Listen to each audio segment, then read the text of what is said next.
Buenas noches, distinguida docente, compañeros y compañeras. La temática para el día de hoy en esta asignación es la evolución de los derechos humanos. Todos los derechos humanos son universales, indivisibles e interdependientes y están relacionados entre sí. Declaración de Viena de 1993.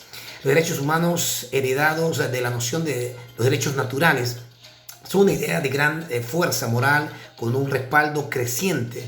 Legalmente se reconocen en el derecho interno de numerosos estados y en tratados internacionales. Para muchos, además, la doctrina de los derechos humanos se extiende más allá del derecho y conforma una base ética y moral que debe fundamentar la regulación del orden geopolítico y contemporáneo, o geopolítico contemporáneo, mejor dicho. La conciencia clara y universal de la existencia de que hoy se conoce por derechos humanos es propia de los tiempos modernos, es decir, es una idea que surge y se consolida a partir fundamentalmente del siglo XVIII, exactamente, tras las revoluciones americanas y francesas. Solo a partir de aquí se puede hablar con propiedad de la existencia, diríamos, de los derechos humanos. Sin embargo, la reivindicación fundamental de lo que se quiere expresar con la idea de los derechos humanos se remonta a muy atrás en la historia y atraviesa las diferentes culturas y civilizaciones. Derechos civiles y políticos, derechos de primera generación. Estos derechos comenzaron a emerger como una teoría durante los siglos XVII y XVIII, la cual se basa sobre todo en consideraciones políticas. Se comenzó a reconocer que hay ciertas cosas que los todopoderosos gobernantes no deberían poder hacer y que el pueblo debe tener. Cierta influencia en las políticas que les afectan, diríamos. Las dos ideas centrales son las de la libertad personal y la de proteger a los individuos contra las violaciones cometidas por el Estado. Los derechos civiles y políticos hoy no exponen en detalle el Pacto Internacional de Derechos Civiles y Políticos. Incluye derechos tales como el derecho a participar en el gobierno y la prohibición de la tortura. Estos derechos han sido tradicionalmente considerados por muchos como los derechos humanos más importantes. Derechos económicos, sociales y culturales, segunda generación. Estos derechos se refieren a cómo la gente vive y trabaja junta, así como a las necesidades básicas de la vida.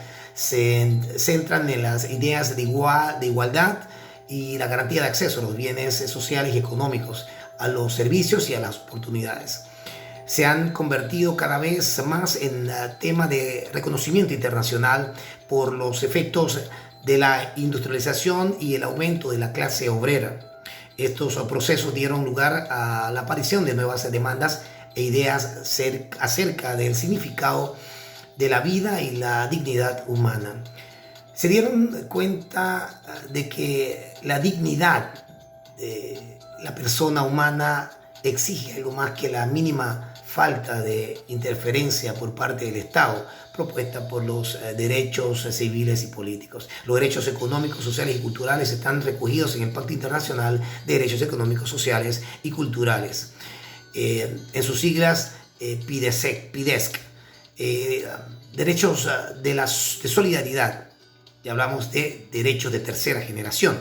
La lista de los derechos humanos reconocidos internacionalmente no se ha mantenido invariable, a pesar de que ninguno de los enumerados en la Declaración Universal se ha puesto gravemente en entredicho durante los más de 60 años de su existencia.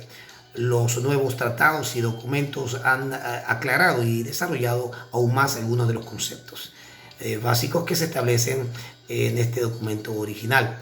Estas incorporaciones han sido el resultado de una serie de factores. Vienen en parte como respuesta a cambios en las ideas sobre la dignidad humana y en parte como resultado de las nuevas amenazas y oportunidades que se presentan. En el caso de la nueva categoría que ha sido propuesta como derechos de tercera generación, estos han sido la consecuencia de una comprensión más profunda de los diferentes tipos de obstáculos que pueden interponerse en el camino de la realización de los derechos de primera y segunda generación. La base sobre la que se asienta la tercera generación es la solidaridad y la idea de que estos derechos abarcan otros colectivos de la sociedad y de los pueblos, tales como el derecho al desarrollo sostenible, a la paz o a un medio ambiente sano. En gran parte del mundo las condiciones de extrema pobreza, la guerra, los desastres ecológicos y naturales han hecho que solo se hayan producido avances muy limitados en el respecto de los derechos humanos específicamente. Por esa razón, muchas personas han considerado que el reconocimiento de una nueva categoría es necesaria. Estos derechos velan porque den las condiciones adecuadas para que las sociedades, en especial el mundo en desarrollo, puedan proporcionar los ya reconocidos de primera generación. Gracias.